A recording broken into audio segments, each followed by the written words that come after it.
매일 성경과 함께하는 오늘의 큐티 시간입니다.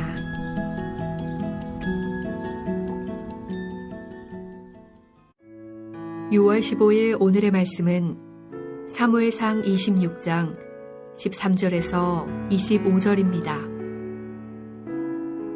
이에 다윗이 건너편으로 가서 멀리 산 꼭대기에 서니 거리가 멀더라.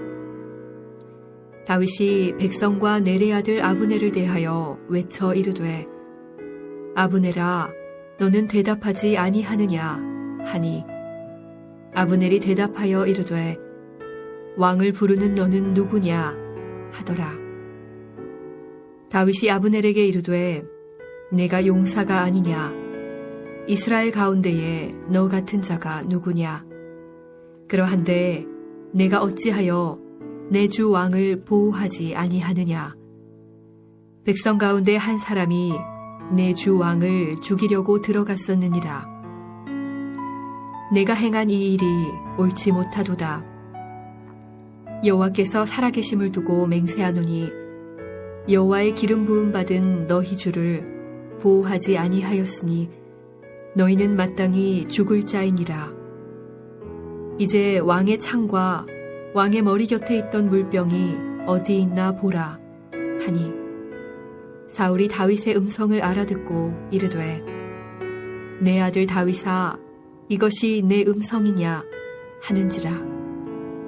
다윗이 이르되 내 주 왕이여 내 음성이니이다 하고 또 이르되 내 주는 어찌하여 주의 종을 쫓으시나이까 내가 무엇을 하였으며 내 손에 무슨 악이 있나이까 원하건대 내 주 왕은 이제 종의 말을 들으소서. 만일 왕을 충동시켜 나를 해하려 하는 이가 여호와시면 여호와께서는 제물을 받으시기를 원하나이다마는 만일 사람들이면 그들이 여호와 앞에 저주를 받으리니 이는 그들이 이르기를 너는 가서 다른 신들을 섬기라 하고 오늘 나를 쫓아내어 여호와의 기업에 참여하지 못하게 함이니이다. 그런즉 청하건대 여호와 앞에서 먼 이곳에서 이제 나의 피가 땅에 흐르지 말게 하옵소서. 이는 산에서 메추라기를 사냥하는 자와 같이 이스라엘 왕이 한 벼룩을 수색하러 나오셨음이니이다. 사울이 이르되 내가 범죄하였도다. 내 아들 다윗아 돌아오라. 내가 오늘 내 생명을 귀하게 여겼은즉 내가 다시는 너를 해하려 하지 아니하리라. 내가 어리석은 일을 하였으니 대단히 잘못되었도다 하는지라.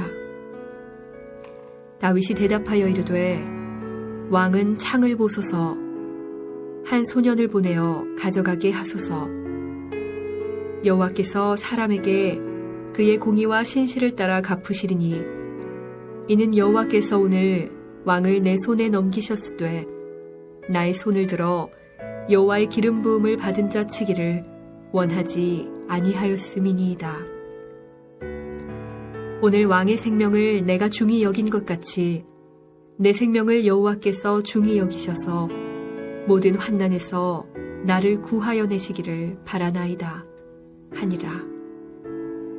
사울이 다윗에게 이르되 내 아들 다윗아 내게 복이 있을지로다.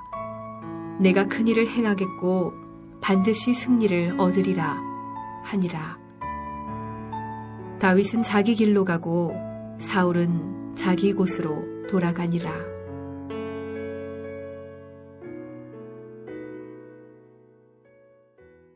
사랑하는 매일 성경 가족 여러분, 6월 15일 수요일입니다. 오늘도 말씀을 묵상하며 엔게디 광야와 십광야에서 다윗처럼 내 뜻이 아닌 하나님의 뜻을 구하고 찾는 귀한 시간 되기를 간절히 소원합니다. 십광야에서 사울의 창과 물병을 가져온 다윗은 사울의 군대에게서 안전하게 도망할 수 있는 거리를 확보한 다음 진영을 향하여 소리쳐서 자신이 다녀갔음을 밝혔습니다. 그런데 본문을 읽으며 생각해 보아야 할 것은 다윗이 소리쳐 부른 사람이 사건의 당사자인 사울이 아니라 사울을 호위했던 장군 아브넬이라는 점입니다. 아마도 아브넬은 사울과 다윗 사이에서 사울의 편에서 다윗을 불편하게 한 여러 일들의 실무자 또는 사울 군대의 실질적 지휘자였던 것으로 보입니다. 그러니까 이미 사울은 명분상 왕권을 유지하고 있었지만 여러 면에서 아브넬에게 실권이 넘어가 있었던 것입니다. 즉, 아브넬은 지금 이스라엘 왕의 진영에서 사울 다음 제2인자로 사울의 모든 안위를 책임졌던 인물인 것입니다. 그러니까 다윗이 사울이 아닌 아브넬을 부른 것이 이상한 것은 아닙니다. 그러나 오늘 말씀은 다윗과 아브넬의 대화를 비교적 세밀하게 기술하여서 아브넬에 대한 다윗의 마음과 다윗에 대한 아브넬의 태도를 통해 아브넬을 좀 더 면밀히 관찰하도록 우리를 인도합니다. 아브넬은 자신을 부르는 다윗에게 분명하게 이렇게 답합니다. 왕을 부르는 너는 누구냐? 다윗이 소리쳐 부른 사람은 왕 사울이 아니라 아브넬이었습니다. 이 말씀이 잘못된 기록이 아니라면 아브넬은 분명 자신을 가리켜 스스로를 왕이라고 칭하고 있는 것입니다. 아브넬의 이 발언은 아브넬의 야심과 이스라엘 왕국에서 그의 실제적인 위치를 암시하는 것입니다. 다윗이 아브넬을 부르는 이유도 여기에 있습니다. 비록 사울이 아직도 왕으로 군림하고 있지만 아브넬이 사울 정권의 실질적인 권위자라는 것을 다윗이 의식한 듯합니다. 다윗이 헤브론에서 유다의 왕이 된 다음에 그와 사울 집안을 중심으로 한 이스라엘과의 싸움이 약 7년 정도 지속되었습니다. 이 기간 동안 이스라엘의 실권자는 왕으로 군림하고 있던 사울의 아들 이스보셋이 아니라 아브넬이었습니다. 사울이 죽은 후 아브넬은 사울 집안의 절대적인 권위자로 군림하며 허수아비 왕 이스보셋을 세우고 이스라엘을 섭정합니다. 상황을 파악한 사울이 먼저 다윗을 찾습니다. 다윗은 사울에게 자신은 결백하며 결코 왕의 적이 아님을 다시 한번 확인시킵니다. 이것이 다윗과 사울의 마지막 만남이었습니다. 분별의 능력을 상실한 사람은 자기에게 닥친 진짜 위기와 위험을 감지하지 못합니다. 사울의 위기와 사울을 위협하는 적은 멀리 서서 외치는 다윗이 아닙니다. 적으로 생각했던 다윗은 오히려 사울의 생명을 지켜주는 은인입니다. 사울의 사후, 사울 가문의 대적은 하나님의 섭리를 인정하지 않도록 끊임없이 정치적인 수완을 발휘하여 하나님께서 세우신 왕 다윗을 대적하도록 만든 아브넬입니다. 다윗은 사울과의 마지막 만남뿐만 아니라 사울의 죽음 앞에서도 사울을 여호와께서 세우신 왕으로 선대합니다. 그러나 아브넬은 목숨을 걸고 사울을 지켜야 할 상황에서 깊은 잠에 빠져 자기 주인을 위험에 빠뜨렸을 뿐만 아니라 이미 마음으로 사울을 왕으로 인정하지도 않았습니다. 훗날 사울의 아들 이스보셋을 배반했고 사울의 첩 중 하나였던 리스바와 통간까지 합니다. 사무엘하 3장을 여러분 시간 내서 꼭 읽어보시기를 바랍니다. 사울의 비극과 고통스러운 종말은 어느 날 갑자기 닥친 사건이 아닙니다. 하나님이 함께하는 사람 다윗에 대한 끝모를 시샘과 미움이 낳은 열매들입니다.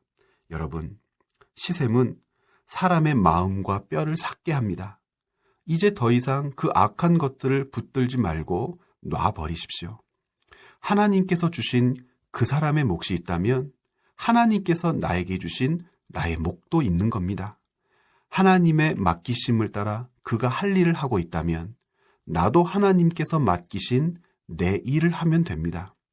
하나님이 언제 얼만큼 남겼냐고 다그치시던가요? 하나님은 언제나 남겼구나 하시며 칭찬해 주시는 분입니다. 이제 여러분 안에 또아리를 틀고 있는 그 악한 것들을 버리십시오. 그래야 하나님이 주신 오늘이 행복합니다. 그리고 분별하여 사리를 바라볼 수가 있게 됩니다. 사랑하는 여러분, 하나님께서 주신 마음을 품는다는 것 너무나 어렵고 힘든 것입니다. 그러나 하나님께서 기뻐하시는 것이 무엇인지 이제 깨닫고 이제 시작하셔야 합니다. 우리 함께 기도하겠습니다. 살아계신 하나님, 다윗이 사울을 대하는 태도들을 보면서 점점 더 분명해지는 것 깨닫게 됩니다. 하나님께서 세우신 사람이 이 세상에서 다른 사람들에 대하여 어떤 태도를 가져야 하고 그들을 어떻게 대해야 하는 것들입니다. 하나님, 우리는 하나님께서 세우신 사람들을 어떻게 대우하고 있습니까? 사울을 호위했던 아브넬처럼 자기의 야심을 그리고 자기의 욕심을 숨긴 채 얼굴을 가린 채 사람들을 대하고 있지는 않습니까? 그런 악이 우리에게 나타나지 않도록 우리들을 도와주시옵소서. 하나님께서 기뻐하시는 우리들이라면 우리의 속마음까지라도 하나님의 마음을 담게 하여 주옵소서. 감사드리며 예수님의 이름으로 기도드렸습니다. 아멘.